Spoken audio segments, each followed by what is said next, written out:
പിതാവിന്റെയും പുത്രന്റെയും പരിശുദ്ധാത്മാവിന്റെയും നാമത്തിൽ ആമേൻ. എന്റെ പ്രിയപ്പെട്ടവരെ, ഇന്ന് ഞായറാഴ്ച അമ്മേ പരിശുദ്ധ അമ്മേ, അമ്മേ പരിശുദ്ധമേ, ദൈവമാതാവേ, കൃപാസനത്തിലൂടെ ഞങ്ങൾക്കും ഞങ്ങളുടെ ദേശത്തിനും അമ്മ മധ്യസ്ഥം തേടി തന്ന എല്ലാ അനുഗ്രഹങ്ങൾക്കും കൃപകൾക്കും ഞങ്ങളിപ്പോൾ ഹൃദയം നിറഞ്ഞ നന്ദി പറയുന്നു.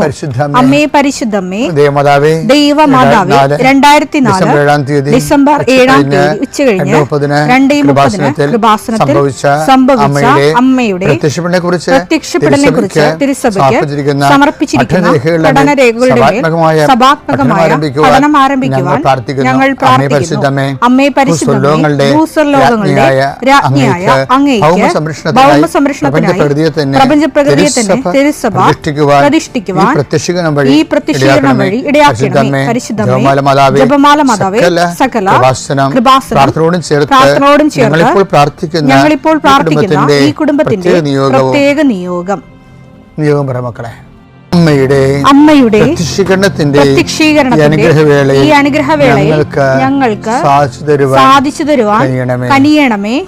ആമേൻ. വിശ്വാസ പ്രമാണം. സർവശക്തനായ പിതാവും ആകാശത്തിന്റെയും ഭൂമിയുടെയും സൃഷ്ടാവുമായ ദൈവത്തിൽ ഞാൻ വിശ്വസിക്കുന്നു. അവിടുത്തെ ഏകപുത്രനും ഞങ്ങളുടെ കർത്താവുമായ ഈശോമിശിഹായിലും ഞാൻ വിശ്വസിക്കുന്നു. ഈ പുത്രൻ പരിശുദ്ധാത്മാവിനാൽ ഗർഭസ്ഥനായി കന്യകാമറിയത്തിൽ നിന്ന് പിറന്ന് പൊന്തിയോസ് പീലാത്തോസിന്റെ കാലത്ത് പീഡകൾ സഹിച്ച് കുരിശിൽ തറയ്ക്കപ്പെട്ട് മരിച്ച് അടക്കപ്പെട്ട് പാതാളങ്ങളിൽ ഇറങ്ങി മരിച്ചവരുടെ ഇടയിൽ നിന്ന് 3-ാം നാൾ ഉയർത്ത് സ്വർഗത്തിലേക്ക് എഴുന്നള്ളി സർവശക്തിയുള്ള പിതാവായ ദൈവത്തിന്റെ വലതുഭാഗത്തിരിക്കുന്നു. അവിടെ നിന്ന് ജീവിക്കുന്നവരെയും മരിച്ചവരെയും വിധിക്കുവാൻ വരുമെന്നും ഞാൻ വിശ്വസിക്കുന്നു. പരിശുദ്ധാത്മാവിലും ഞാൻ വിശ്വസിക്കുന്നു. വിശുദ്ധ കത്തോലിക്കാ സഭയിലും പുണ്യവാന്മാരുടെ ഐക്യത്തിലും പാപങ്ങളുടെ മോചനത്തിലും ശരീരത്തിന്റെ ഉയർപ്പിലും നിത്യമായ ജീവിതത്തിലും ഞാൻ വിശ്വസിക്കുന്നു. ആമേൻ. ഞങ്ങളുടെ പിതാവേ, അങ്ങയുടെ നാമം പൂജിതമാകണമേ. അങ്ങയുടെ രാജ്യം വരണമേ. അങ്ങയുടെ തിരുമനസ് സ്വർഗത്തിലെ പോലെ ഭൂമിയിലും ആകണമേ. അന്നു വേണ്ടുന്ന ആഹാരം ഇന്ന് ഞങ്ങൾക്ക് തരണമേ. ഞങ്ങളോട് തെറ്റ് ചെയ്യുന്നവരോട് ഞങ്ങൾ ക്ഷമിക്കുന്നത് പോലെ ഞങ്ങളുടെ തെറ്റുകൾ ഞങ്ങളോടും ക്ഷമിക്കണമേ. ഞങ്ങളെ പ്രലോഭനത്തിൽ ഉൾപ്പെടുത്തരുതേ, തിന്മയിൽ ഞങ്ങൾ രക്ഷിക്കണമേ. ആമേൻ. നന്മ നിറഞ്ഞ മറിയമേ, സ്വസ്തി. കർത്താവ് അങ്ങയുടെ കൂടെ സ്ത്രീകളിൽ അങ്ങ് അനുഗ്രഹിക്കപ്പെട്ടവളാകുന്നു. അങ്ങയുടെ ഉദരത്തിൻ ഫലമായി ഈശോ അനുഗ്രഹിക്കപ്പെട്ടവനാകുന്നു. പരിശുദ്ധ മറിയമേ, തമ്പുരാന്റെ അമ്മേ, പാപികളായ ഞങ്ങൾക്ക് വേണ്ടി ഇപ്പോഴും ഞങ്ങളുടെ മരണസമയത്തും തമ്പുരാനോട് അപേക്ഷിക്കണമേ. ആമേൻ. എന്റെ കർത്താവിന്റെ ഉന്നതമായ നാമത്തിൽ, സഭയുടെ അധികാരത്തിൽ, കുരിശിന്റെ അടയാളത്തിൽ, ദൈവത്തിന്റെ ശക്തിയാൽ ഞാൻ മക്കളെ ഈശോ നാമത്തെ ആശീർവദിക്കുക. നിങ്ങളുടെ ഇന്നത്തെ ദിവസത്തെ യാത്രയെ ആശീർവദിക്കുന്നു. നിങ്ങളുടെ സംസാരങ്ങളെ ആശീർവദിക്കുന്നു. നിങ്ങൾ എഴുതി കൊടുക്കുന്ന വിഷയങ്ങളെ ആശീർവദിക്കുന്നു. നിങ്ങൾ വഹിച്ചുകൊണ്ട് പോകുന്ന മൊബൈല്, അതിലൂടെ നിങ്ങൾ സംസാരിക്കാൻ പോകുന്നത്, നിങ്ങൾ കേൾക്കുന്ന സംസാരങ്ങൾ, കൊടുക്കേണ്ട മറുപടികൾ എല്ലാം ആശീർവദിക്കുന്നു. നിങ്ങൾ കൈമാറുന്ന രേഖകൾ, വാങ്ങിക്കുന്ന രേഖകൾ, കാത്തിരിക്കുന്ന രേഖകൾ, നിങ്ങൾ പ്രതീക്ഷിക്കുന്ന ഡേറ്റുകൾ കർത്താവിൻ്റെ നാമത്തിൽ ആശീർവദിക്കുന്നു. നീ കടന്നു പോകുന്ന വാഹനങ്ങൾ, സഞ്ചരിക്കുന്ന വാഹനങ്ങൾ, പ്രൈവറ്റായാലും പബ്ലിക്കായാലും, നീ തിരിച്ച് വീട്ടിലെത്തുന്നവരെ ഒരു അപകടം ഉണ്ടാകാതിരിക്കാൻ വേണ്ടി നിന്റെ യാത്രകളെ ആശീർവദിക്കുന്നു. ദൈവവേദലെ, നീ വിഷമിക്കുന്ന വിഷയങ്ങൾ, സങ്കടപ്പെടുന്ന കാര്യങ്ങൾ, ഏത് വിഷയത്തിന് വേണ്ടിയാണ് നീ വേദനിക്കണത്, അതെല്ലാം മാതാവ് ഏറ്റെടുക്കുന്നതിന് വേണ്ടി 40 വർഷം ഞാൻ അർപ്പിച്ച കുർബാനയുടെ യോഗ്യതയാൽ കൃപാസന അൾത്താരെ ജീവനോടെ പ്രത്യക്ഷപ്പെട്ട മാതാവിൻ്റെ മധ്യസ്ഥത്താൽ നിന്റെ കണ്ണീനിരകളെ ഏറ്റെടുക്കുകയും നിന്നെ ആശ്വസിപ്പിക്കുകയും സാക്ഷ്യം പറയാൻ നിന്നെ ബലിഷ്ഠമാക്കുകയും ചെയ്യട്ടെ. നിത്യപിതാവും പുത്രനും പരിശുദ്ധാത്മാവിനും. എൻ്റെ പ്രിയപ്പെട്ടവരെ, നമ്മൾ കഴിഞ്ഞ ദിവസങ്ങളിൽ സ്മാർട്ട് സ്പിരിച്വാലിറ്റിയെ കുറിച്ചാണ് ഡിസ്കസ് ചെയ്യണം അല്ലേ. അതിൻ്റെ അകത്ത് പെർഫെക്റ്റ് കണ്ടന്റ് ഉടമ്പടിയിലുണ്ടെന്ന് അച്ഛൻ നിരീക്ഷിക്കണത് അല്ലേ. എന്താണ് ആദ്യം എന്താ പറഞ്ഞത്?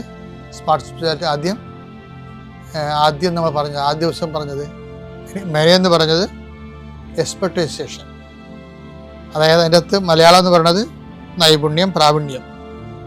രണ്ടാമത്തത് ഇന്നലെ പറഞ്ഞ പ്രൊഫഷണലിസം, അതിൻ്റെ മലയാളം മിടുക്ക്, കാര്യക്ഷമയുടെ. ഇന്ന് പറഞ്ഞത് എന്താ? സ്മാർട്ട്നെസ്സാണ്. എന്ന് വെച്ച് കഴിഞ്ഞാൽ പ്രസരിപ്പ്, ചുറുചുറുക്ക്. ഈ സ്മാർട്ട് സ്പിരിച്വാലിറ്റിയുടെ ഭാഗമായിട്ട് വരുന്നത് എന്താണെന്നറിയാമോ? അത് മൂന്നാമത്തെ ഉടമ്പടി വരണത്. അതിൻ്റെ അകത്ത് വരുന്നത്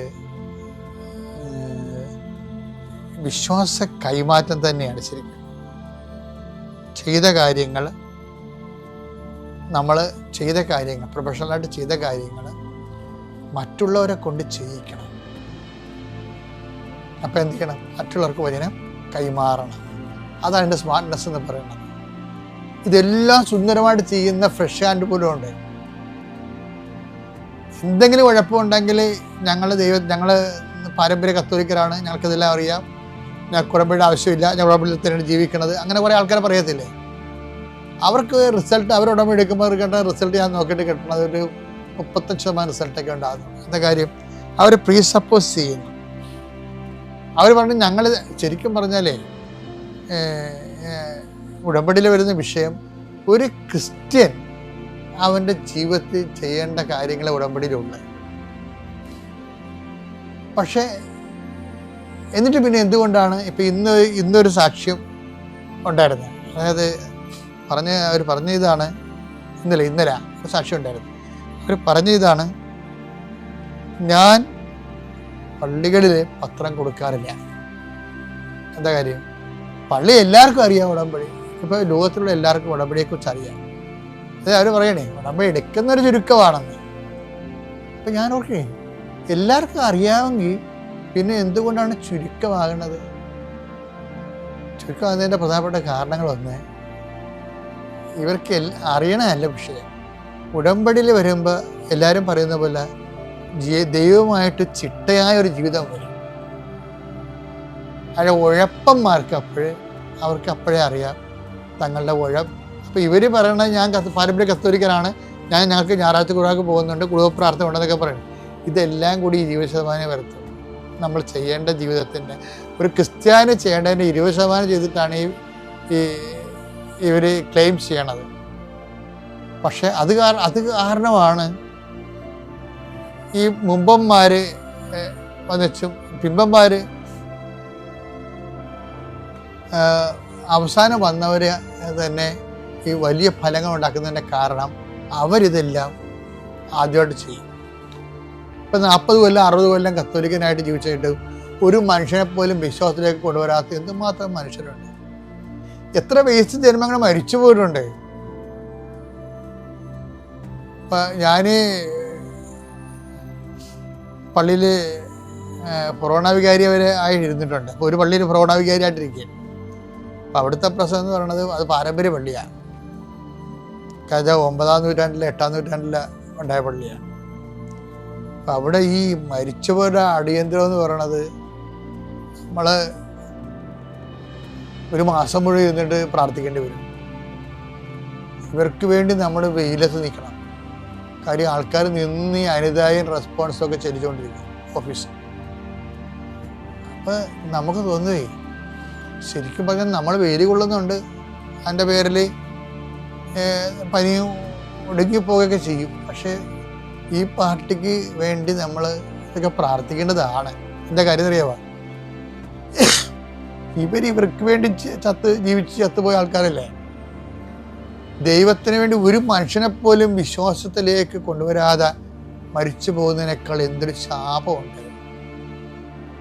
അപ്പം ശപിക്കപ്പെട്ട ജന്മം എന്നല്ലേ പറയാൻ പറ്റത്തുള്ളൂ. ശരിക്കും പറഞ്ഞാൽ വിശ്വാസം കൈമാറാതെ ഉടമ്പടി ഇത്രയും വലിയ പെട്ടെന്ന് ഇത്രയും കത്തിപ്പിടിക്കാൻ കാര്യം എന്താണ്?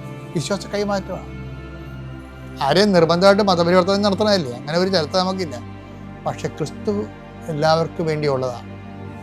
സകല മനുഷ്യർക്ക് വേണ്ടിയുള്ള സന്തോഷത്തിൽ സദ്വാർത്തയാണ്.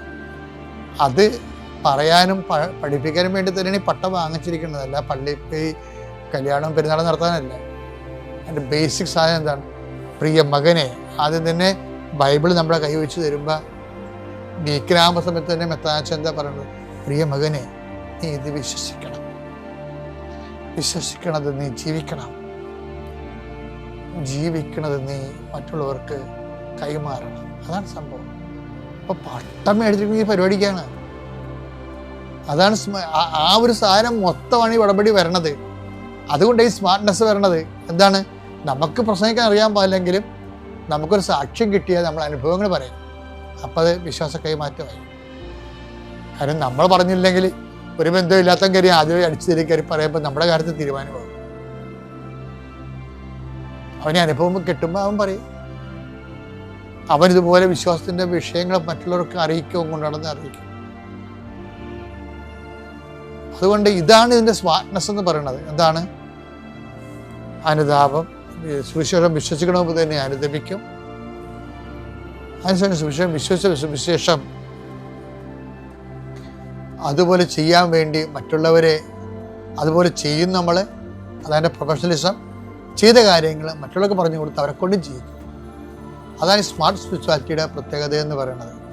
അതുകൊണ്ട് എടുത്തിരിക്കുന്ന ഉടമ്പടി ആരെങ്കിലും വിട്ടുപോയിട്ടുണ്ടെങ്കിൽ ഒന്ന് ശ്രദ്ധിച്ച് പെട്ടെന്ന് മേഖലയിൽ ദൈവത്തിൻ്റെ അനുഗ്രഹങ്ങൾ നഷ്ടപ്പെടുത്താതിരിക്കാൻ പ്രത്യേകം ശ്രദ്ധിക്കുക. എൻ്റെ പ്രിയപ്പെട്ടവരെ, ഉടമ്പടി മറ്റ് പല പ്രാർത്ഥനകളെക്കാളും ഉടമ്പടി ജീവിതമെന്ന് പറഞ്ഞൊരു പുതിയ ജീവിതം ആൾക്കാർ ആരംഭിച്ചിരിക്കുകയാണ്. അത് നമുക്ക് മനസ്സിലാകണത് ഈ സാക്ഷ്യം പറഞ്ഞു കഴിയുമ്പോൾ അവസാനം പറയവർ, എൻ്റെ മരണം വരെ ഞാനും എൻ്റെ കുടുംബവും ഉടമ്പടി ജീവിക്കും. അപ്പം നമ്മളത് പറഞ്ഞു കൊടുത്തതല്ല, അവർ പറഞ്ഞു കേട്ടിട്ട് നമ്മൾ പറയണതാണ്. ഉടമ്പടി ഒരു ജീവിതക്രമമാണെന്നുള്ളത് ജനങ്ങൾ അവരുടെ അനുഭവത്തിൽ നിന്ന് അവർ പ്രഖ്യാപിക്കുമ്പോൾ അത് ചികഞ്ഞ് മാറ്റിയെടുത്തിട്ടാണ് നമ്മൾ നിങ്ങളോട് പൊതുവായിട്ട് പറയണത്. ജനങ്ങൾക്ക് ഇങ്ങനെ ഒരു അനുഭവമുണ്ട്.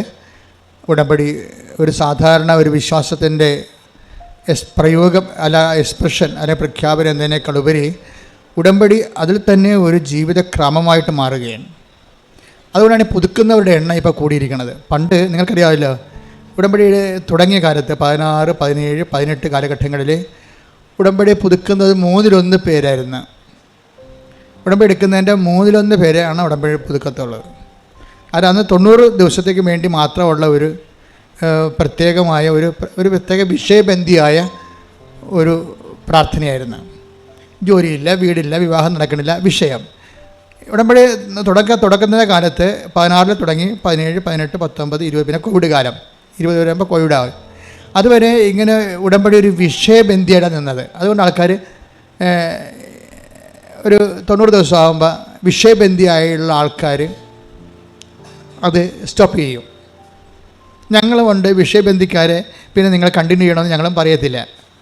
കാര്യം വിഷയബന്ധിക്കാരെ കണ്ടിന്യൂ ചെയ്തിട്ട് കാര്യമില്ല. അതുകൊണ്ടാണ് ഉടമ്പടി. പക്ഷെ പിന്നീട് നമ്മൾ പറയാതെ തന്നെ ഇപ്പോഴെങ്ങനെ വെച്ച് കഴിഞ്ഞാൽ, ഇപ്പോൾ ഉദാഹരണത്തിന് ഒക്ടോബർ 2-ാം തീയതി ഉടമ്പടി പുതുക്കിയവർ എത്രയാണെന്ന് അറിയാം? ഒരു ദിവസം 1443 പേരാണ് ഉടമ്പടി പുതുക്കിയത്. അപ്പോൾ നോക്കിയേ, അപ്പോൾ എന്ത് വ്യത്യാസം വരുന്നത് നോക്കിയേ. 1443 പേര് ഒരു ദിവസം ഉടമ്പടി പുതുക്കുകയാണ്. അപ്പോൾ എന്താ സംഭവിച്ചിരിക്കണമെന്ന് ചോദിച്ചു കഴിഞ്ഞാൽ, ആൾക്കാർ ഉടമ്പടി ജീവിക്കാൻ തുടങ്ങിയപ്പോൾ ഈ ജീവിതത്തിൻ്റെ ഒരു പ്രൊട്ടക്ഷൻ ഭയങ്കരമാണ്, സംരക്ഷണം. അവർക്ക് ആരോ തങ്ങളുടെ കൂടെയുണ്ട്, തങ്ങളുടെ കാര്യങ്ങൾ അന്വേഷിക്കാനും തങ്ങളെ നയിക്കാനും. അമ്മയുടെ കൃത്യമായ സാന്നിധ്യം അവരനുഭവിച്ചിട്ട് ഉടമ്പടി നിലനിൽക്കുന്നതാണ് നല്ലത് എന്ന് തോന്നണം. പിന്നെ മുമ്പത്തേക്കാൾ സന്തോഷം, കുടുംബത്തിലൊക്കെ വിശുദ്ധീകരണം, വചന വായനയൊക്കെ ഉള്ളത് കാരണം നല്ല ആധ്യാത്മികമായ പരിസരം, തിന്മയിൽ വീഴാതിരിക്കാനുള്ള ഒരു സംരക്ഷണം, ആകപ്പാടെ വല്ലാത്ത ഒരു ദൈവമായ അഭിഷേകത്തിൻ്റെ ഒരു കാലം. അപ്പം അതുകൊണ്ടാണ് ആൾക്കാർ സാക്ഷ്യം പറയുമ്പോഴും നമ്മളാരും പറഞ്ഞിട്ടില്ല, അവർ തന്നെത്താൻ പറഞ്ഞാണ്, ഞാനും എൻ്റെ കുടുംബവും മരണം വരെ ഉടമ്പടി നിലനിൽക്കുമെന്ന്. കാര്യത്തിൽ ഉടമ്പടിയുടെ ഒരു സംരക്ഷണവും, അതുപോലെ തന്നെ ഏത് മേഖലയിൽ ചെന്നാലും ഏത് നമുക്ക് സഹായിക്കാൻ പറ്റാത്ത സ്ഥലത്ത് ചെന്നാലും ദൈവത്തിൻ്റെ ഒരു ഇടപെടൽ നമുക്ക് വ്യക്തമാവും. അവിടെ നമുക്ക് ചിലവൊന്നുമില്ല. ആ പടയുടെ ചിലവെന്ന് പറയണത്, ഉടമ്പടി നമുക്കുള്ള ഒരു ചിലവെന്ന് പറഞ്ഞാൽ എന്താ? വളരെ സൂക്ഷ്മതയുള്ള ഒരു ചിലവെന്ന് പറഞ്ഞാൽ, ഞാൻ നോക്കിയിട്ട് വിശ്വസ്തതയിൽ വെള്ളം ചേരുന്നുണ്ടോ അത് മാത്രം നോക്കിയാൽ മതി, വേറെ ഒന്നുമില്ല. സിമ്പിളാണ്. മൊത്തം ഉടമ്പടി നമ്മൾ പഠിക്കുമ്പോഴും ആൾക്കാരെ എല്ലാ ദിവസവും ഞാൻ കാണുമ്പോഴും എനിക്ക് മനസ്സിലാകണത് ഉടമ്പടി സിമ്പിളായിട്ട് കൈകാര്യം ചെയ്യാം. നമ്മൾ ശ്രദ്ധിക്കേണ്ട ഒരു പോയിൻ്റേ ഉള്ളൂ ഉടമ്പടിയിൽ ശ്രദ്ധിക്കേണ്ട. എന്താണ്? വിശ്വസ്തതയിൽ വെള്ളം ചേർക്കുന്നുണ്ടോ എന്ന് നോക്കിയാൽ മതി. കാര്യം ഇത് കോവനൻ്റ് ആയത് കാരണം, ഉടമ്പടി ആയ കാരണം നമുക്ക് വേണ്ടത് വിശ്വാസത്തെക്കാൾ ഉപരി എന്താണ്? പെർസ്വേറിങ് ഫെയ്ത്താണ് വേണ്ടത്. ഫെയ്ത്ത്, നമ്മൾ സാധാരണ മനുഷ്യർക്ക് ഫെയ്ത്ത് മതി. ഉടമ്പടിയിൽ വേണ്ടത് പെർസ്വേറിങ് ഫെയ്ത്താണ്. എന്ന് വെച്ച് കഴിഞ്ഞാൽ ഇങ്ങനെ പിന്തുടർന്ന് നിലനിൽക്കുന്ന ഫെയ്ത്താണ്. എൻഡ്യൂറിങ് ഫെയ്ത്ത് എന്ന് എന്ത് വേണമെങ്കിൽ പറയാം. അതായത് നിലനിൽക്കുന്ന ഒരു വിശ്വാസം. വിശ്വാസത്തിനൊരു കുഴപ്പമുള്ളതെന്ന് വെച്ച് കഴിഞ്ഞാൽ അല്പവിശ്വാസം ഒന്ന് ഈശോ ഒരുതരം ബ്രാൻഡ് ചെയ്തിട്ടുണ്ട്. ചില വിശ്വാസം ഈശോ വന്നപ്പോഴാണ് ബ്രാൻഡിങ് ഭയങ്കരമായത്. പണ്ട് എല്ലാം വിശ്വാസമാണെന്ന് പറഞ്ഞ ആൾക്കാർ ഇരിക്കുകയായിരുന്നു. യഹൂദന്മാർക്ക് അങ്ങനെ ഒരു ധാരണയായിരുന്നു, വിശ്വാസം എല്ലാം വിശ്വാസമാണെന്ന്. ഈശോ വന്നപ്പോൾ വിശ്വാസത്തിൻ്റെ ഗ്രേഡ് ബ്രാൻഡ് ചെയ്ത്, എന്നിട്ട് ഈശോ പറഞ്ഞു, അല്പവിശ്വാസി, നീ സംശയിച്ചത് എന്തിന്? അപ്പോൾ വലിയ അടുത്തുള്ള അരുമ ശിഷ്യനാണ്. അവൻ്റെ കയ്യിൽ നിന്ന് കൈവിട്ടു പോയി. ഒരു നിമിഷം അവൻ സംശയിച്ചു പോയി. അപ്പോൾ ഉടനെ അടുത്ത് നിൽക്കുന്നത് ആരാണ് എന്ന് മറന്നുപോയി. ക്രിസ്തുവിനേക്കാളുപരി കടലിനെ കണ്ട് അവൻ പേടിച്ചു പോയി. അപ്പോൾ ക്രിസ്തു നിൽക്കുന്ന കാര്യം മറന്നിട്ട് അവൻ്റെ അനുഭവം കാരണം അവൻ പെട്ടെന്ന് സംശയിച്ചു പോയപ്പോൾ അവൻ താഴേക്ക് പോയി. അപ്പോഴാണ് കൈ നീട്ടിക്കൊണ്ട് കർത്താവ് പറയുന്നത്, അല്പവിശ്വാസി. That means short time faith. Short time faith എന്ന് വെച്ച് കഴിഞ്ഞാൽ ആൾക്കാരുടെ കൂട്ടത്തിലുള്ള ഒരു ബ്രാൻഡഡ് ഫെയ്ത്താണ് ഷോർട്ട് ടൈം ഫെയ്ത്ത്. എന്ന് വെച്ച് കഴിഞ്ഞാൽ കുറച്ച് കാലത്തേക്ക് വിശ്വസിക്കുന്നു. വചനത്തെ പ്രതി ക്ലേശവും സങ്കടങ്ങളും ഉണ്ടാകുമ്പോൾ അവൻ വിട്ടുപോകുന്നു. Take the word of God. 13:21. വചനം കേട്ടിട്ട് ഉടനെ സസന്തോഷം സ്വീകരിക്കുകയും തന്നിൽ വേരില്ലാത്തതിനാൽ അല്പനേരം മാത്രം നിലനിന്നിട്ട് വചനത്തെ പ്രതി ക്ലേശവും പീഡയും ഉണ്ടാകുമ്പോൾ തൽക്ഷണം വീണു പോവുകയും ചെയ്യുന്നവനാണ് പാറമേൽ വീണ വിത്ത്. ഇതാണ് അല്പനേരം. എന്താണ് അല്പവിശ്വാസി എന്ന് വെച്ച് കഴിഞ്ഞാൽ ഇത് കണക്ട് ചെയ്യണത് പത്രോസിൻ്റെ കടലിൽ മുങ്ങിത്താഴുന്നതുമായിട്ട് ബന്ധപ്പെട്ടതാണ്. കാര്യം ഈശോ എന്താ പറഞ്ഞത്? പ്രഭു, പത്രോസ് പറഞ്ഞു കടലിലെ മീതെ ഈശോയെ കണ്ടപ്പോൾ പത്രോസ് പറഞ്ഞു, പ്രഭു അങ്ങാണെങ്കിലേ എന്നെ കൂടി അങ്ങയുടെ അടുക്കിലേക്ക് വരാൻ അനുവദിക്കുവിൻ. അപ്പോൾ ഈശോ എന്താ പറഞ്ഞു? വരൂ എന്ന് പറഞ്ഞു. അതാണ് വചനം. അപ്പോൾ ആ വരൂ എന്ന് പറഞ്ഞ വചനത്തിലാണ് വിശ്വസിക്കേണ്ടത്. അതിന് പക്ഷേ പത്രോസിന് ആ വരൂ എന്ന വചനം മറന്നുപോയി. പക്ഷെ വചനത്തെ പ്രതി ഈ വരൂ എന്ന് പറഞ്ഞിട്ട് കാര്യമില്ല, അതിനെ പ്രതിയുള്ള കുറച്ച് ക്ലേശങ്ങളുണ്ട്. ആ വരൂ എന്ന് പറഞ്ഞാൽ എളുപ്പമല്ല. Take the word. പത്രോസ് അവനോട് പറഞ്ഞു, കർത്താവേ, അങ്ങാണെങ്കിൽ ഞാൻ ജലത്തിനു മീതെ കൂടി അങ്ങയുടെ അടുത്തേക്ക് വരാൻ കൽപ്പിക്കുക. വരൂ അവൻ പറഞ്ഞു. അപ്പം വരൂ എന്നാണ് അവൻ പറഞ്ഞിരിക്കുന്നത്. പക്ഷെ വരൂ എന്ന് പറഞ്ഞാൽ പിന്നെ ചെല്ലേണ്ട കാര്യം ആരുടേതാണ്? നമ്മുടേതാണ്. അതത്ര ഈസിയല്ല. വരുമെന്ന് പറയുമ്പോൾ ആദ്യത്തെ ഉണ്ടാകുന്ന ചിരിയും സന്തോഷവും ആവേശമൊക്കെ കുറച്ച് കഴിയുമ്പോൾ മാഞ്ഞു പോകും. ഓരോ വചനവും നടപ്പിൽ വരാൻ അതിൻ്റെ കറസ്പോണ്ടിങ് പേയ്മെൻറ്റ് എന്ന് വെച്ച് കഴിഞ്ഞാൽ അതിൻ്റെ അർത്ഥം എന്ന് വെച്ച് കഴിഞ്ഞാൽ അത് നടപ്പിൽ വരുത്താൻ ആവശ്യമായ ചെലവ് പടികളുണ്ട്. മനസ്സിലായി? അല്ലാതെ നമ്മൾ വിശ്വസിക്കണമെന്ന് പറഞ്ഞാൽ ദൈവം ഏക്കത്തില്ല. ദൈവം നമ്മുടെ ഒരു വിശ്വാസവും ടെസ്റ്റ് ചെയ്യാതെ എടുക്കത്തില്ല. ഈ കളികളെ കൃത്യമായിട്ട് മനസ്സിലായില്ലെങ്കിൽ നമ്മുടെ ഈ പാരമ്പര്യ വിശ്വാസം കൊണ്ടിരിക്കും, ഒരു പണിയും നടക്കത്തില്ല. ദൈവത്തിൻ്റെ സ്വഭാവം നമ്മൾ എന്ത് കാലെ പിടിച്ച് പറഞ്ഞാലും ദൈവം പറയും, ഓക്കെ പറയണതെല്ലാം ഞാൻ കേട്ടു, പക്ഷേ ടെസ്റ്റ് ചെയ്യാനുണ്ട്. എല്ലാം പത്രോസിനെ വരെ പറയും ടെസ്റ്റ് ചെയ്യാനുണ്ട്. നീ പറയണ കാര്യം സത്യമാണോ എന്ന് എനിക്ക് ടെസ്റ്റ് ചെയ്യണമെന്ന് പറയും. അതുകൊണ്ട് വരുമെന്ന് പറയും. പിന്നെ വരുമെന്ന് പറയുമ്പോൾ നമ്മൾ കുണുങ്ങി ചാടി അങ്ങോട്ട് ചെല്ലും. കുറച്ച് കഴിയുമ്പോൾ ടെസ്റ്റ് വരും. എന്താണ്? പത്രോസ് കടലിനെ നോക്കും, കാലും നനയും. അപ്പോൾ താഴേക്ക് കർത്താവിനെ മാറ്റിയിട്ട് കടലിനായിട്ട് നോക്കുമ്പോൾ യു എന്ന് അങ്ങോട്ട് എടുക്കും. അതായത് കർത്താവിനെ നോക്കിപ്പോയ ആളാണ് പെട്ടെന്നൊന്ന് പകച്ചു പോകും. ഈ പെട്ടെന്ന് പകച്ചു പോണതല്ല, പെട്ടെന്ന് പകച്ചു പോണ അനുഭവങ്ങൾ ദൈവം തരും. മനസ്സിലായില്ലേ? അത് നമ്മളെപ്പോഴും ശ്രദ്ധിക്കണം.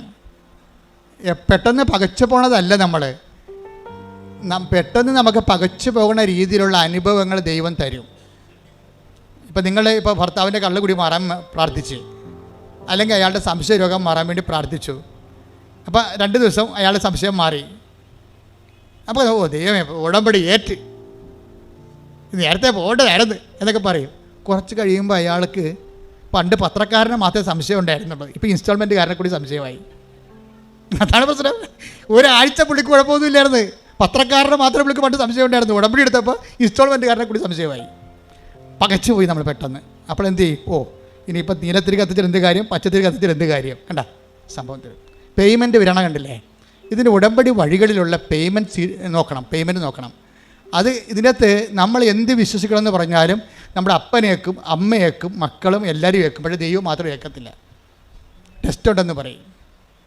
ഇത് ടെസ്റ്റ് എന്ന് പറയുന്നത് വിശ്വാസമാണോ ഇത് മരണം വരെ ടെസ്റ്റുകളുണ്ടാകും. അതാണ് ഈശോ പറഞ്ഞ പ്രലോഭനങ്ങൾ ഉണ്ടാവേണ്ടതാണ്. 18:7 എടുത്ത് മത്തായി സുവിശേഷം ശ്രുതിക്കട്ടെ. ഹല്ലേലൂയ ഹല്ലേലൂയ ഹല്ലേലൂയ യേശുവേ നന്ദി, യേശുവേ സ്തുതി. ഹല്ലേലൂയ ഹല്ലേലൂയ ഹല്ലേലൂയ.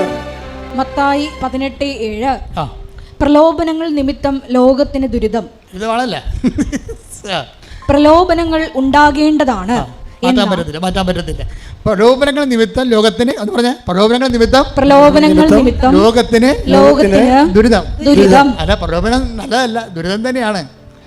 അതിതുപോലെ ഇടയ്ക്കിടെ നമ്മൾ അപ്രതീക്ഷിതമായിട്ട് നമ്മൾ വിചാരിക്കുമ്പോൾ, ഉടമ്പടി എടുക്കുമ്പോൾ, ഉടമ്പടി ജീവിക്കുമ്പോൾ നമ്മൾ പ്രതീക്ഷിക്കുന്ന ഒരു പ്രതീക്ഷ ഉണ്ടല്ലോ, ഈ പ്രതീക്ഷ ചില സമയത്ത് നേരെ കടകവിരുദ്ധമായിട്ട് സംഭവിക്കും. ഇതാണ് പ്രലോഭനം എന്ന് പറയുന്നത്. പ്രലോഭന നിമിത്തം എന്താ സംഭവിക്കണത്? ലോകത്തിന് നമുക്ക് ദുരിതം. അതാ ഒന്ന് പറഞ്ഞേ, പ്രലോഭനങ്ങൾ നിമിത്തം ലോകത്തിന് ദുരിതം. പ്രലോഭനങ്ങൾ ഉണ്ടാകേണ്ടതാണ്. അയ്യോ, ഇത് കണ്ട, ഇത് ഇൻഡിസ്പെൻസിബിൾ ആണ്. അതായത് അച്ഛനായാലും കത്തനായാലും കപ്പരായാലും കർദിനാളായാലും സംഭവം മാറ്റാൻ പറ്റത്തില്ല. എന്താ കാര്യം? ഇതുള്ളതാണ്. ഇതിൻ്റെ ഈ ഫെയ്ത്ത് പാക്കേജിൻ്റെ കൂടെ ഉള്ളതാണ് ടെസ്റ്റ്. പ്രലോഭനം എന്നല്ല, ടെസ്റ്റ്. കാര്യം നമ്മളുടെ വിശ്വാസം എന്ന് പറഞ്ഞാൽ ടെസ്റ്റ് ചെയ്യട്ടെന്ന് പറയുന്നത് ചെയ്യും. ടെസ്റ്റ് ചെയ്യാതെ എടുക്കത്തില്ല. അതിന് ചിലപ്പോൾ അതിനെ പറ്റിയിട്ടുള്ള ടെസ്റ്റ് ചെയ്യാൻ പറ്റിയിട്ടുള്ള പല തരത്തിലുള്ള ഗെയിംസ് തരും നമ്മൾ ടെസ്റ്റ് ചെയ്യാൻ പറ്റിയ, അല്ലെങ്കിൽ പ്രോബ്ലംസ് തരും. നമുക്ക് അധ്യാത്മം വരുമ്പോൾ അത് പ്രോബ്ലമാണ് വരണത്. പ്രശ്നങ്ങൾ തരും ടെസ്റ്റ് ചെയ്യാൻ പറ്റിയ. ഈ പ്രശ്നത്തിൽ ഇപ്പം എനിക്ക് ദിവസങ്ങളിൽ ഒരു സാക്ഷ്യം ഉണ്ടായി. ഒരു കായംകുളത്തുകാരനാണ് സാക്ഷ്യം പറഞ്ഞിരിക്കുന്നത്. പുള്ളിക്കാരൻ്റെ സാക്ഷ്യം ഭയങ്കര രസമാണ്.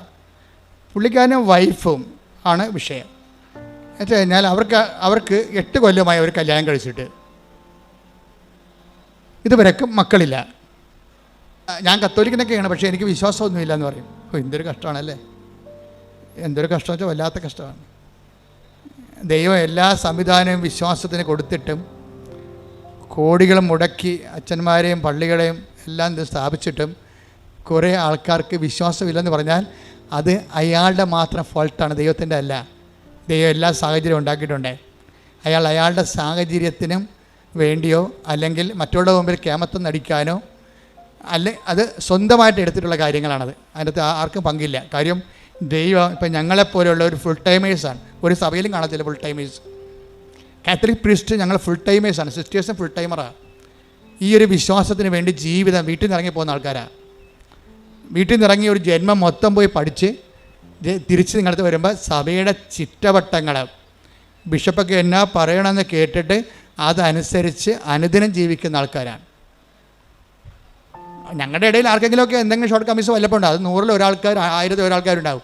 അത് കുറച്ച് കഴിയുമ്പോൾ അവർ തിരുത്തും. അത് മനുഷ്യന്മാരായ ചിലപ്പോൾ തെറ്റൊക്കെ വരും, അതൊക്കെ തിരുത്തും. പക്ഷേ എന്നാലും ആ ലൈഫ് കമ്മിറ്റ്മെൻ്റ് എന്ന് പറയുന്നത് നിങ്ങൾക്കറിയാമല്ലോ, ഒരു സ്ഥലത്ത് ഒരു ജീവിത രീതി ഒരാഴ്ച 1 മാസം നമ്മൾ അനുവർത്തിക്കുമ്പോൾ തന്നെ മനസ്സിലാവും എന്ത് പാടാണെന്ന്. അപ്പോൾ ഇത്രയും സംവിധാനങ്ങൾ ദൈവം നിങ്ങൾക്ക് ഉണ്ടാക്കി ഇട്ടിട്ട് അവനൊരു വിശ്വാസത്തിൻ്റെ കുടുംബത്തിൽ ജനിച്ചിട്ട് അവന് വിശ്വാസമില്ല എന്ന് പറഞ്ഞാൽ അത് അയാളുടെ മാത്രം ഉത്തരവാദിത്വമാണ്, വേറെ ആരും എൻ്റെ അത് ബാധകമല്ല. പുള്ളിയെ പറഞ്ഞ ന്യായം എന്ന് വെച്ച് കഴിഞ്ഞാൽ പുള്ളി പറഞ്ഞ ഇതാണ്, എനിക്ക് ശാസ്ത്രമാണ് വിശ്വാസം എന്നാണ്, ദൈവമല്ല. ഞാൻ എല്ലാം ശാസ്ത്രത്തിനെയാണ് അടിസ്ഥാനപ്പെടുത്തിയിരിക്കുന്നത്. അതുകൊണ്ട് ഇങ്ങനെയുള്ള സ്ഥലത്തൊക്കെ വരുമ്പോൾ ഞാൻ എന്ത് ചെയ്യുന്നറിയാവോ, ഈ തിരക്ക് കണ്ടിട്ട് അവളുടെ തലക്ക് അസുഖമായിട്ടാണ് അവൾ എന്നെ വലിച്ചുകൊണ്ട് ഇവിടെ കൊണ്ടുവന്നത്. മക്കളില്ല, എന്നിട്ടും തോന്നിയാസം പറഞ്ഞുകൊണ്ടിരിക്കുകയാണ്. എന്തൊരു കഷ്ടമാണ് മനുഷ്യൻ്റെ കാര്യം. 8 വർഷമായിട്ട് മക്കളില്ല, എന്നിട്ടും ഇവിടെ കൊണ്ടുവന്ന് ഭാര്യനെ തോന്നിയാസം പറഞ്ഞുകൊണ്ടിരിക്കുകയാണ്. എന്നിട്ട് അവസാനം ഇതിവിടെ വന്നിട്ട് നോക്കിയിരുന്ന് ഭാര്യ പ്രാർത്ഥിച്ചെന്ന് തോന്നുന്നു. ഉടമ്പടിയൊന്നും എടുത്തില്ല, പോയി, രണ്ടും കൂടി ഉടമ്പെടുക്കാതെ പോയി. ഇവൾ ഈ തിരക്കിൽ ഈ ഭാര്യയും ഭർത്താവിനെ ഈ തിരക്കിലോട്ട് കൊണ്ടുവന്ന കാരണം അത് പറയണേ, ഞാൻ ഓട്ടോറിക്ഷ പോലും പിടിക്കാതെ അവളെ നടത്തിച്ച് കൊണ്ടുപോയെന്ന് ഇവിടെ കലൂർ വരെ. അതെല്ലാം കഴിഞ്ഞ് വീട്ടിൽ പോയി കഴിഞ്ഞിട്ടും മക്കളെ വേണമെന്നുള്ള ആഗ്രഹം ഭാര്യയ്ക്കുണ്ട്. ഭാര്യയ്ക്ക് വിശ്വാസമുണ്ട് അവളെ. പക്ഷേ ഈ മനുഷ്യനെ വിശ്വാസമില്ലാത്ത ആളെ ചുവന്നുകൊണ്ട് പോയാൽ വിശ്വാസം ഉള്ളവരുടെ വിശ്വാസം കൂടി പോകും. അത് കാരണം അവളെന്ത് ചെയ്യുന്നറിയാമോ, ഈ മനുഷ്യനെ ഇട്ടച്ചും ഒരു അനുഭവം കിട്ടിയല്ല, അത് കാരണം ഒളിച്ചും പാത്തും അവിടെ നിന്ന് ഉണ്ടയിട്ട് വീട്ടിൽ നിന്ന് വേറെ ഒരു ദിവസം വന്ന് ഒറ്റയ്ക്ക് വന്ന് ഉടമ്പടി എടുത്ത്. അപ്പോൾ അവൾക്ക് പേയ്മെൻ്റ് ആയില്ല. അതാണ് ഞാൻ പേയ്മെൻ്റ് എന്ന് പറയണത്. ഭർത്താവ് ഇവിടെ വന്ന് നോക്കിയിട്ടും തന്നെ വലിച്ച് ഇഴച്ച് വീട്ടിൽ കൊണ്ടുപോയിട്ടും പിന്നെ അവളെ ഒറ്റയ്ക്ക് വന്ന് ഉടമ്പടി എടുത്ത് നിങ്ങൾക്കറിയാമല്ല, അമ്മ സത്യമല്ലേ, ദൈവം സത്യമാകുന്ന പോലെ തന്നെ. അതുകൊണ്ട് ഇതെല്ലാം കാണുന്ന ദൈവമില്ലേ, അവൾ അത്രയും പേയ്മെൻറ്റ് അവിടെ നടത്തിയിട്ടുണ്ടെന്ന് മനസ്സിലായില്ലേ. അമ്മ എന്ത് ചെയ്യുന്നറിയാവാ, ഈ ഉപ്പ് കഴിച്ച് തിരികെ എത്തിച്ചപ്പോൾ തന്നെ ആ ആഴ്ച തന്നെ അവൾ പ്രഗ്നൻ്റായി. ഹല്ലേലൂയ, യേശുവേ നന്ദി. ആഴ്ച പ്രഗ്നൻ്റായി. അപ്പം ഭർത്താവിന് വിശ്വാസമായി. കാര്യം എന്താണ്, ഇയാൾ ശാസ്ത്രം പറഞ്ഞിരുന്നിട്ട് IVF പല പരിപാടിയൊക്കെ ചെയ്തില്ല അങ്ങേര്, എന്നിട്ട് ഒന്നും നടന്നില്ലല്ലോ. അവസാനം ഇവിടെ അമ്മയടുത്ത് വന്നപ്പോൾ ഒറ്റ വരവിന് ഒരാഴ്ച കൊണ്ട് തന്നെ അവൾ പ്രഗ്നൻ്റായി. ആ കുട്ടിയെ കിട്ടിയപ്പോൾ തന്നെ അയാൾക്ക് ഭയങ്കര സന്തോഷമായി. കാര്യം അയാളുടെ ശാസ്ത്രം അവിടെ പരാജയപ്പെട്ട കാരണം അയാൾ വിശ്വാസത്തിലേക്ക് വന്ന്. പിന്നെ എന്താ വെച്ച് കഴിഞ്ഞാൽ, പിന്നെ ആദ്യത്തെ കുഞ്ഞ് ജനിച്ച് കഴിഞ്ഞപ്പോൾ തന്നെ രണ്ടാമത്തെ കുഞ്ഞും ജനിച്ച്. അപ്പോൾ അതിന് മറ്റേത് മുല കൂടി മാറിയില്ലെങ്കിൽ പോലും അവർ അഡ്ജസ്റ്റ് ചെയ്ത് രണ്ടാമത്തെ കുഞ്ഞിനെയും കൂടി എടുത്ത്. അമ്മയുടെ ഒരു വിഷയം എന്ന് വെച്ച് കഴിഞ്ഞാൽ, അതായത് രണ്ടാമത്തെ കുഞ്ഞിനെയും കൂടി കിട്ടിക്കഴിഞ്ഞപ്പോൾ 8 കൊല്ലമായിട്ട് കുഞ്ഞില്ലാത്ത ആൾക്കാരാണേ. ഒരു പിക്ചർ മാറുന്ന മാറ്റം കണ്ടില്ലേ, ഉടമ്പടിയിലൂടെ പിക്ചർ മാറുന്ന മാറ്റം കണ്ടില്ലേ. അതായത് ഈ രണ്ടാമത്തെ കുഞ്ഞിനെയും കിട്ടിക്കഴിഞ്ഞപ്പോൾ മൂന്നാമത്തെ കുഞ്ഞിനെയും പ്രഗ്നൻ്റായി. അതോടുകൂടി ആ ചേടത്തിയുടെ പടം കൊഴിഞ്ഞ്. നമ്മൾ വിശ്വാസികളെന്ന് പറയുന്ന ആൾക്കാർ ഇവിടെ ദൈവം അംഗീകരിക്കത്തില്ല. അതാണ് പ്രശ്നം, ദൈവം അംഗീകരിക്കത്തില്ല. ഇപ്പം എന്ത് ചെയ്ത്, അവൾക്ക് ഈ കുഞ്ഞിനെ മൂന്നാമത്തെ കുഞ്ഞിനെ കൊല്ലണം. എങ്ങനെയുണ്ട് പരിപാടി? പണ്ടൊരു കുഞ്ഞിന് വേണ്ടി തെണ്ടി നടന്നതാണ്. ഇപ്പം മൂന്നാമത്തെ കുഞ്ഞിനെ കണ്ട് അപ്പോൾ ഭർത്താവിൻ്റെ അടുത്ത് വന്ന് രാത്രിയും പകലും ഇവൾ നിലവിളിക്കുകയാണ്. എന്തിനാണ്? നമുക്കിതിനെ അബോർട്ട് ചെയ്ത് കളയാം, നമുക്കിതിനെ അബോർട്ട് ചെയ്ത് കളയാം. എന്താണ്ട് കാര്യം?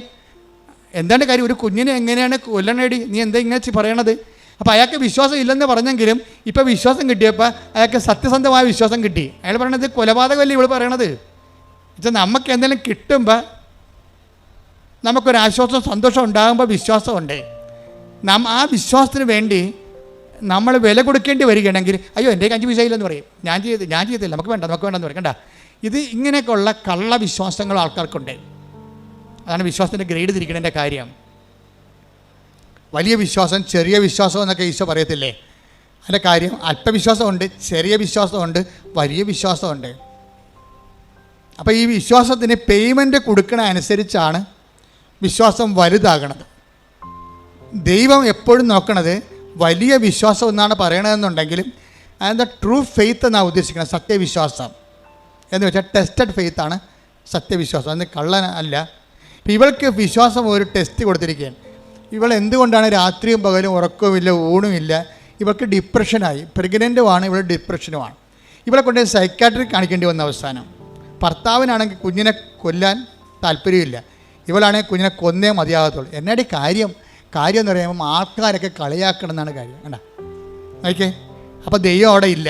ഇപ്പോൾ ആരാ വന്നിരിക്കുന്നത്? ദൈവമായിട്ട് ആൾക്കാർ വന്നിരിക്കുകയാണ്. ഈ സായിപ്പിനെ കാണുമ്പോൾ കവാത്ത മറക്കുകയും ചെയ്യുന്ന പരിപാടി നമ്മുടെ കയ്യിലുണ്ടെന്ന് ഈശോയ്ക്ക് അറിയാം. അതുകൊണ്ട് ടെസ്റ്റ് ചെയ്യണ പലപ്പോഴും ഒരു സൊസൈറ്റീനെ വെച്ചുകൊണ്ടാണ് ടെസ്റ്റ് ചെയ്യത്തുള്ളൂ.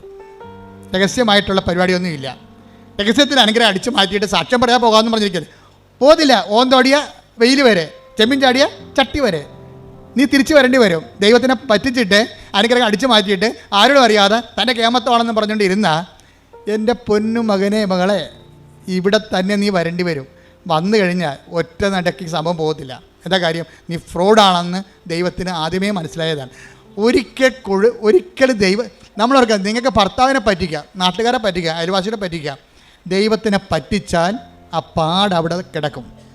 ഈ ഗർഭിണികളൊക്കെ 9-ാം മാസം 6-ാം മാസം ആകുമ്പോഴൊക്കെ മൂത്ത പിള്ളേരുണ്ടെങ്കിൽ അമ്മൂമ്മ പറയത്തില്ലേ, എടി അമ്മയുടെ ചെല്ലല്ലോ, എന്താ ഈ കൊച്ചിന് അകം കൊണ്ട് വയറായിട്ട് വല്ലതും മാന്തിയിട്ടുണ്ടെങ്കിൽ ആ ഗർഭിണിയുടെ വയറിൻ്റെ കൊച്ചു മാന്തി നഖത്തിൻ്റെ പാട് അങ്ങനെ തന്നെ മരണം വരെ കിടക്കും. എന്താണ്? ശരീരം ലൂസ് ചെയ്തിരിക്കണല്ലേ. ശരീരം ഇളമക്കൊണ്ടിരിക്കുന്ന സമയത്ത് നമ്മളൊരു പാടിട്ടാൽ മതി, അവിടെ കിടക്കും അത്. അതുപോലെ തന്നെ ദൈവത്തിനായിട്ടൊരു പണി കൊടുത്താൽ ആ പാടങ്ങനെ കിടക്കും. ഞാൻ ഇസ്രയേലിൽ ചെന്നപ്പോഴേ, കഴിഞ്ഞ ദിവസം നമ്മൾ ഇസ്രയേലിൻ്റെ ഇത്രയും യുദ്ധം ഉണ്ടെങ്കിലും കർത്താവ് നമ്മളവിടെ ധ്യാനിപ്പിക്കാൻ വിളിച്ചായിരുന്നു. ഞാനിപ്പോൾ കഴിഞ്ഞ ആഴ്ച ഈ സമയത്ത് ജെറുസലേമിൽ ധ്യാനിപ്പിച്ചുകൊണ്ടിരിക്കുകയാണ്. അപ്പം ജെറുസലേമിൽ ചെല്ലുമ്പോൾ തന്നെ മലയാളികൾ എത്രയോ 100 കണക്കിന് മലയാളികളാണ് വരുന്നത്. അപ്പം ഞാൻ അവരെല്ലാവരോടും ധ്യാനത്തിൻ്റെ സമയത്ത് പറഞ്ഞു, അതായത് നമ്മൾക്ക് സമയത്ത് ഇപ്പം നിങ്ങൾ തന്നെ ഇവിടെ ഇസ്രയേലിലുള്ളവർ നിങ്ങളിപ്പോൾ പെട്ടെന്ന് ചിന്തിക്കുകയാണ്, ഇവിടെ എനിക്ക് ഭർത്താവിനെ കൊണ്ടുവരാൻ പറ്റത്തില്ലല്ലോ, മക്കളുമായിട്ട് വന്ന് കുടുംബമായിട്ട് ജീവിക്കാൻ പറ്റത്തില്ലല്ലോ, ന്യൂസിലൻഡിൽ പോയാൽ പറ്റുമല്ലോ എന്ന് പറഞ്ഞ് നിങ്ങൾ കെട്ടിയെടുത്ത് ന്യൂസിലൻഡിലേക്ക് പോകാം. അപ്പം അങ്ങനെ ന്യൂസിലൻഡിലേക്ക് പോകാൻ കൊണ്ട് കൈപൊക്കാൻ പറഞ്ഞപ്പോൾ കുറേ എണ്ണം കൈപൊക്കി. ഞാൻ പറഞ്ഞു രണ്ടാമതൊന്ന് ചിന്തിക്കണേ, ഇവിടുന്ന് ചാടറാകുമ്പോൾ ഒന്ന് ചിന്തിക്കണം. എന്താ കാര്യം എന്ന് വെച്ച് കഴിഞ്ഞാൽ എല്ലായിടത്തും എല്ലാ നിയമങ്ങളും എപ്പോഴും മാറിക്കൊണ്ടിരിക്കും. അതെനിക്ക് ജെറുസലേമിൽ ചെന്നപ്പോൾ കർത്താവ് എനിക്കൊരു ഐഡിയ തന്ന്, നിയമം ഇങ്ങനെ ചാടാൻ കുറച്ച് നിപ്പുണ്ട്, നിയമങ്ങൾ മാറിയാൽ അവിടെയും ഇല്ല ഇവിടെയും ഇല്ലാത്ത രീതി വരും. അതുകൊണ്ട് പറഞ്ഞു, ഞാൻ പറഞ്ഞു കൈവൊക്കെ കാണാൻ പ്രാർത്ഥിക്കുക കുറച്ച്. പ്രാർത്ഥിച്ചിട്ട് അപ്പോൾ എൻ്റെ കൂടെ ഒരു 10 ആ സമയത്ത് പള്ളിയല്ലായിരുന്നു, പൊതുവെ സാക്രിസ്റ്റി കുറച്ച് പേരെ ഉണ്ടായുള്ളൂ. ആ സമയത്ത് എൻ്റെ മനസ്സിൽ സംഭവം വന്നത് കാര്യം. അപ്പോഴേ ഇതോടുകൂടി ആൾക്കാർക്കൊരു വെളിവായി. എന്താ കാര്യം വെച്ച് കഴിഞ്ഞാൽ ഇങ്ങനെ ചിന്തിച്ച്, അതായത് ഒരു തെറ്റായ തീരുമാനം ഉണ്ടായാൽ മതി, പ്രൊട്ടക്ഷൻ ഇല്ലെങ്കിൽ പണി കിട്ടും. എന്ന് വെച്ച് കഴിഞ്ഞാൽ നിങ്ങൾ എപ്പോഴെങ്കിലും ദൈവത്തിന് കൊടുക്കേണ്ട മഹത്വം ദൈവത്തിന് കൊടുക്കാതെ സ്വന്തം ഗമയാണെന്ന് വിചാരിക്കുകയോ അല്ലെങ്കിൽ നിങ്ങളുടെ ബന്ധുക്കൾക്കോ പണത്തിനോ പാർട്ടിക്കോ പറമ്പിനോ പൊന്നിനോ ദൈവത്തിന് പകരം വെച്ചിട്ടുണ്ടെങ്കിൽ ഈ പാടിങ്ങനെ കിടക്കും. ഒറ്റടക്ക് പോകത്തില്ല ഈ സംഭവം. ഇത് എക്സിറ്റ് അടിച്ച് പോയിട്ടുണ്ടെങ്കിൽ ഏത് രാജ്യത്ത് പോലും നിങ്ങൾ എക്സിറ്റ് ആകും കമ്പ്യൂട്ടർ നോക്കുമ്പോൾ. അതുപോലെ നിങ്ങൾ ഒരിക്കൽ ദൈവത്തിന് പണി കൊടുത്തിട്ടുള്ളതാണ്. നിങ്ങളിപ്പോൾ അയ്യോ ഞാൻ സാക്ഷ്യം പറയത്തൊന്നുമില്ല, ഞാൻ ആൾക്കാർ കേൾക്കത്തില്ല, നാത്തൂരുണ്ടാവും ഇവിടെ, അയൽവാസികളുണ്ടാവും, അവർ നാട്ടിൽ പോയി എന്ത് പറയും എന്നെക്കുറിച്ച്, അപ്പോൾ എനിക്ക് ഇങ്ങനെ പ്രശ്നം ഉണ്ടായെന്ന് അറിയത്തില്ലേ. അപ്പോൾ പ്രശ്നം ഉണ്ടായെന്ന് ആൾക്കാർ അറിയുകയും ചെയ്യരുത്, എന്ന സൂത്രത്തെ അനുഗ്രഹം അടിച്ച് മാറ്റുകയും ചെയ്യണം എന്നാണ് പറഞ്ഞിരിക്കുന്ന സൂത്രക്കാരികളുണ്ട്. നിങ്ങളോടാണ് ഞാൻ പറയണത്. നിങ്ങൾ ഓടണത് വെയിൽ വരെയേ ഉള്ളൂ, ഓന്തുപോലെ തിരിച്ചു വരും സാധനം. എന്താ കാര്യം, തിരിച്ച് വരുമ്പോൾ ആദ്യം ഉണ്ടായിരുന്ന മോന്തം ഉണ്ടാകത്തില്ല, കുറച്ച് അയലൊക്കെ നൂലിൻ്റെ പെസ്റ്റൊക്കെ ഉണ്ടെന്ന് പറയും ഞങ്ങളുടെ നാട്ടിലൊക്കെ. എന്താ പറ്റുക വെച്ച് കഴിഞ്ഞാൽ ഇയാൾ ഇനി രണ്ടാമത്തെ ടെസ്റ്റ്, ഡബിൾ ടെസ്റ്റ് വരും. നീ ഫേക്കാണെന്ന് മനസ്സിലായ സ്ഥിതിക്ക് പിന്നെ 2 ടെസ്റ്റ് ആവും. ആൾക്കാർക്ക് എന്നാ പ്രശ്നം എന്നറിയാമോ, ആൾക്കാർ ഭയങ്കരമായിട്ട് ഉടമ്പടിയൊക്കെ എടുത്ത് കസ്റ്ററിക്കൊണ്ട് പ്രാർത്ഥിക്കും, എന്നാലും ഉള്ളിൽ വിശ്വസിക്കും. ഇതൊക്കെ എല്ലാവരും ഒക്കെ കുറച്ച് കഴിയുമ്പോൾ പറയേ ഉടമ്പടി എടുത്തില്ലെങ്കിൽ എനിക്ക് കൊച്ചിനെ കിട്ടുമായിരുന്നു. ഇതൊക്കെ ദൈവത്തിന് അറിയാവേ, നീ മനസ്സിൽ വിചാരിക്കണത് തന്നെ. ടേക്ക് ദ ബെഡപ്പ് കൊടു. 139 സങ്കീർത്തനം 1 മുതലുള്ള തിരുവചനങ്ങൾ. കർത്താവെ അവിടുന്ന് എന്നെ പരിശോധിച്ചറിഞ്ഞിരിക്കുന്നു. പണിയായി. എങ്ങനെയുണ്ട് ഇത് പറഞ്ഞേ, കർത്താവേ അവിടുന്ന് എന്നെ പരിശോധിച്ച് അറിഞ്ഞിരിക്കുന്നു. ഞാൻ ഇരിക്കുന്നതും എഴുന്നേൽക്കുന്നതും അവിടുന്ന് അറിയുന്നു. എന്റെ വിചാരങ്ങൾ അവിടുന്ന് അകലെ നിന്ന് മനസ്സിലാക്കുന്നു. ക്യാമറ വെച്ചിരിക്കുകയാണ് ഇവിടെ, കണ്ടത്തില്ലേ? ക്യാമറ ഇപ്പോഴല്ല മനുഷ്യൻ കണ്ടുപിടിച്ചത്. ദൈവത്തിന് പണ്ടേ സംഭവമുണ്ട്, ഞാൻ നിന്റെ മൂവ്മെൻറ്റ്സുകൾ അകലെ നിന്ന് വീക്ഷിച്ചുകൊണ്ടിരിക്കുകയാണെന്ന് പറഞ്ഞത്. അപ്പോൾ എന്ന് വെച്ച് കഴിഞ്ഞാൽ എൻ്റെ അർത്ഥം എന്ന് വെച്ച് കഴിഞ്ഞാൽ നിങ്ങളെ പല ആൾക്കാരും ദൈവത്തെ വിശ്വസിക്കുന്നുണ്ടെങ്കിലും കുറച്ച് കഴിയുമ്പോൾ നിങ്ങൾ ഒരു 5-6 മാസം കഴിയുമ്പോൾ നിങ്ങൾ സാക്ഷ്യം പറഞ്ഞാൽ പോലും നിങ്ങൾ പറയും അതിപ്പോൾ അത് മറ്റു തരത്തിൽ നടക്കുമായിരുന്നു, ഇപ്പോൾ ഞാൻ ഉടമ്പടി എടുത്തില്ലെങ്കിൽ ചുറ്റി വീഴുമായിരുന്നു, ഞാൻ ഉടമ്പടി എടുത്തില്ലെങ്കിലും ആ സ്ഥലം വിറ്റ് പോകുമായിരുന്നു. എൻ്റെ പൊന്നു മകനെ ഇങ്ങനെ എങ്ങാനും വിചാരിച്ചാൽ അതിൻ്റെ അർത്ഥം എന്താണ്? നീ ഇത്രയും നാളെ കാട്ടിക്കൂട്ടിയതും എല്ലാം അണ്ടർ എസ്റ്റിമേറ്റ് ആയി സാധനം. ഇനി ഏത് കാലത്ത് നിനക്ക് ദൈവത്തിൻ്റെ അടുത്ത് വരാൻ പറ്റും? പല സമയത്ത് നീ ഞെളിഞ്ഞു നിന്ന് കർത്താവിൻ്റെ മുമ്പിൽ പറഞ്ഞതാണ് ദൈവമാണ് എന്നെ സഹായിച്ചതെന്ന്. ഇതിൽ ആ പ്രാർത്ഥനയുടെ കെട്ട് വിട്ടപ്പോൾ നീ തനി നിറം കാണിക്കും. അതിപ്പോൾ അല്ലെങ്കിൽ ഞാൻ ജയിക്കുമായിരുന്നു, ഞാൻ കുറേ കഷ്ടപ്പെട്ടതല്ലേ. അതായത് ഒരിക്കലും നിങ്ങൾക്ക് പറ്റിക്കുന്ന അബദ്ധം എന്തറിയാവോ, സാക്ഷ്യം പറയുന്നവന് 10 മാർക്ക്, ഇനി ഈ സാക്ഷ്യം പ്രതിസാക്ഷ്യമാകും, കൗണ്ടർ വിറ്റ്നസിങ്ങും ആകും, അതിന് 20 മാർക്ക് നെഗറ്റീവാണ്. എന്താ കാര്യം? നിങ്ങളിപ്പോൾ മകള് ജയിച്ചു, IELTS ജയിച്ചു, അല്ലെങ്കിൽ അവൾ റാങ്ക് അവൾക്ക് MBBS അഡ്മിഷനുള്ള റാങ്ക് ലിസ്റ്റിൽ കയറി. ഇപ്പം നിങ്ങൾ പറയും ഞങ്ങൾ ഉടമ്പടി എടുത്തു, പത്രം കൊടുത്തു, പിന്നെ അവളെ കൊണ്ട് ഉപ്പിട്ട് പ്രാർത്ഥിച്ചു, ദൈവം ഞങ്ങളെ സഹായിച്ചു എന്ന് പറയും. ഇപ്പം പറയും. ഒരു കൊല്ലം കഴിയുമ്പോൾ ഈ തള്ള തന്നെ നാക്ക് കൊണ്ട് പറയും അല്ലെങ്കിൽ ഞാൻ കുഞ്ഞുനാൾ മുതലേ അവളുടെ കൂടെ ഇരുന്ന് പഠിപ്പിച്ചതാണ് അവളെ, ഞങ്ങളൊരു കാറ്റക്കിസത്തിന് പോലും വിടാതെയാണ് പഠിപ്പിച്ചിരിക്കുന്നത്. അതേ അവൾക്കറിയാം. അതൊക്കെ തന്നെ അപ്പം തന്നെ കൗണ്ടായിപ്പോയി. പിന്നെ ഈ സാധനം ഇനി നാളെ പോയി ദൈവത്തിനെ മറന്ന് അമ്മ ഈ മകളെ പഠിപ്പിച്ചിരിക്കണം. കാരണം ഇവൾ ആരെങ്കിലും വിശ്വാസം നടക്കാത്തവനെ ലൈൻ അടിച്ചിട്ട് അവസാനം വിശുദ്ധിയില്ലാത്ത വിശ്വാസമില്ലാത്ത കുഞ്ഞിനെ പ്രസവിക്കും. അതെന്താ ഈ അമ്മ വരുത്തി വെച്ചിരിക്കുന്ന സംഭവമാണിതെല്ലാം. ദൈവത്തെ മറന്ന് മക്കളെ കാറ്റക്കിസത്തിന് പോലും വിടാതെ 1ാം സ്ഥാനം പഠനത്തിന് കൊടുത്ത് ഉണ്ടാക്കലാണ് കാണിച്ചിരിക്കുന്നത്. ഒന്നും ഉറങ്ങിയാൽ നേരം വിളിക്കത്തില്ല. ദൈവത്തിൻ്റെ മുമ്പിലാണ് നിങ്ങൾ കളിക്കണമെങ്കിൽ നിങ്ങളെപ്പോഴും വിചാരിക്കണം എന്താണ്, ദൈവം ഉണ്ടാവും, ഉണ്ടായേക്കൊള്ളാം, ദൈവത്തെ അങ്ങനെ ഉള്ളിൻ്റെ ഉള്ളിൽ വേറെ ഒരു ചിന്തയുണ്ട് ആൾക്കാർക്ക്. ഇത്രയും നാൾ ഞാൻ കണ്ട ആൾക്കാർക്കെല്ലാം അവർക്ക് ഒരു പ്രൈമറി ആയിട്ട് നമ്മളെയൊക്കെ ബോധ്യപ്പെടുത്താൻ വേണ്ടിയുള്ള ഒരു മനുഷ്യൻ, നമ്മളെയൊക്കെ ബോധ്യപ്പെടുത്താൻ വേണ്ടി വിശ്വാസത്തിൻ്റെ ഒരു കച്ച കെട്ടിയ ഒരു മനുഷ്യൻ, ഒരു വിശ്വാസത്തിൻ്റെ മുഖം മൂടി അണിഞ്ഞൊരു മനുഷ്യൻ. യഥാർത്ഥ അത് ഈ മുഖം മൂടിയുള്ള കാരണം ദൈവം ഇവനിട്ട് പണിയോ എന്നുള്ള കാര്യത്തിൽ ഒരു ഡൗട്ടും ഇല്ല. വിശ്വാസത്തിൽ മുഖം മൂടി വെച്ചാൽ ഇന്നല്ലെങ്കിൽ നാളെ 10 കൊല്ലം കഴിഞ്ഞാൽ എൻ്റെ കുമ്പാരി നിന്നെ പണിതിരിക്കും. എന്താ കാര്യം എന്നറിയാം? ഞങ്ങളുടെ നാട്ടിലെ ഭാഷയാണ് കുമ്പാരി എന്നൊക്കെ ഉള്ളത്. തലതൊട്ടപ്പനാണ് കുമ്പാരി എന്ന് വിളിക്കുന്നത്. അത് വെച്ച് കഴിഞ്ഞാൽ നീ ഇന്ന് ദൈവത്തിന് കൊടുക്കേണ്ട മഹത്വം കുറച്ച് ഇപ്പം കൊടുത്തിട്ട് കുറച്ച് കഴിയുമ്പോൾ എടുത്ത് വകമാറ്റി ചെലവഴിച്ച് കഴിഞ്ഞാൽ നീ അടയാളപ്പെടുത്തും ദൈവത്തിൻ്റെ മുമ്പിലേ. എന്താ കാര്യം? പിന്നെ ആത്മവികാരങ്ങൾ വരും. ഈ സാക്ഷ്യം പറയാത്തവരോ സാക്ഷ്യത്തിൽ നിലനിൽക്കാത്തവരോ സാക്ഷ്യം പറഞ്ഞതിന് ശേഷം 6 മാസം കഴിയുമ്പോൾ പിന്നെ അത് അല്ലെങ്കിൽ നടക്കുമായിരുന്നു എന്ന് പറയുന്ന ആൾക്കാരില്ല. അവരാണ് ഏറ്റവും അപകടകാരികൾ. സാക്ഷ്യമെല്ലാം പറഞ്ഞു ഉറപ്പിച്ചതിന് ശേഷം 6 മാസം കഴിയുമ്പോൾ തന്നെത്താൻ ചെയ്തിരിക്കുകയാണ്. അല്ലെങ്കിലും ആ സ്ഥലം വിറ്റ് മാറുമായിരുന്നു. അവിടെ ബസ് സ്റ്റാൻഡ് വന്നതൊന്നും നമ്മളറിഞ്ഞില്ലല്ല, റിയൽ എസ്റ്റേറ്റുകാർ അറിഞ്ഞ്. അപ്പോൾ അതുകൊണ്ട് ബസ് സ്റ്റാൻഡ് വന്ന കാരണം സ്ഥലത്തിന് വില കൂടണ കാരണം നമ്മുടെ സ്ഥലം നേരത്തെ അറിയാത്ത നമ്മുടെ നിന്ന് അടിച്ചു മാറ്റിയതായിരുന്നു. ആ സ്ഥലം ഇന്ന് നമ്മുടെ കയ്യിൽ ഉണ്ടായിരുന്നെങ്കിൽ എത്ര ലക്ഷം രൂപ കിട്ടിയാലും അപ്പോൾ എന്ത് വരും? അന്ന് നിനക്ക് ജപ്തി നടപടിയിൽ നിന്ന് രക്ഷിച്ച ദൈവം ഇപ്പം ഞൊട്ടേണ്ടി വരണം. എന്താ കാര്യം? ദൈവം നിന്നോട് അപരാധം ചെയ്ത പോലെയാണ് ഇപ്പം നീ പറയണത്. ആ സ്ഥലം വിറ്റുപോയത് ഇപ്പോൾ 6 മാസം ഇപ്പോഴാണ് ബസ് സ്റ്റാൻഡ് വന്നത്. നമുക്ക് ഈ ബസ് സ്റ്റാൻഡ് വന്ന കാര്യം പണ്ടേ റിയൽ എസ്റ്റേറ്റുകാർക്ക് അറിയാമായിരുന്നു. അതുകൊണ്ടാണ് അവന്മാർ വന്നിട്ട് പറഞ്ഞ വിലക്ക് സ്ഥലം എടുത്തിരിക്കണത്. നമുക്കറിയാൻ പറ്റില്ല, അതുകൊണ്ട് നമ്മുടെ സ്ഥലം പോയി. ഓക്കെ, ദൈവത്തിന് ഒരിക്കൽ കൊടുത്ത മഹത്വം ജപ്തി നടപടിയിൽ നിന്ന് ഒഴിവാക്കിയതിന് ഇപ്പം നീ ബസ് സ്റ്റാൻഡ് വന്ന് നീ കൊടുത്ത സ്ഥലത്ത് വില കൂടിയപ്പോൾ നീ മാറ്റി ചിന്തിക്കാൻ തുടങ്ങി. ഇതാണ് കൗണ്ടർ വിറ്റ്നസിങ് എന്ന് പറയുന്നത്. ഇതൊക്കെ നിനക്കറിയാം. ഒരു ചിന്ത നിൻ്റെ ഉള്ളിൽ വരുന്നുമ്പോൾ തന്നെ അത് ഞാൻ അറിയുന്നു. എൻ്റെ ദൈവവേദന നിങ്ങൾ തീക്കട്ടയിൽ ഉറുമ്പരിക്കരുത്. എന്താ പ്രശ്നം വെച്ച് കഴിഞ്ഞാൽ ആദ്യമേ തന്നെ ഉടമ്പടി എടുക്കുമ്പോൾ തന്നെ ദൈവമായിട്ടൊരു ഉടമ്പടി ചെയ്യണം. എന്താ കാര്യം? ദൈവത്തിന് കൊടുക്കേണ്ട മഹത്വം പറഞ്ഞേ. ദൈവത്തിന് കൊടുക്കേണ്ട മഹത്വം മനുഷ്യനോ മൃഗങ്ങൾക്കോ കൊടുക്കാതെ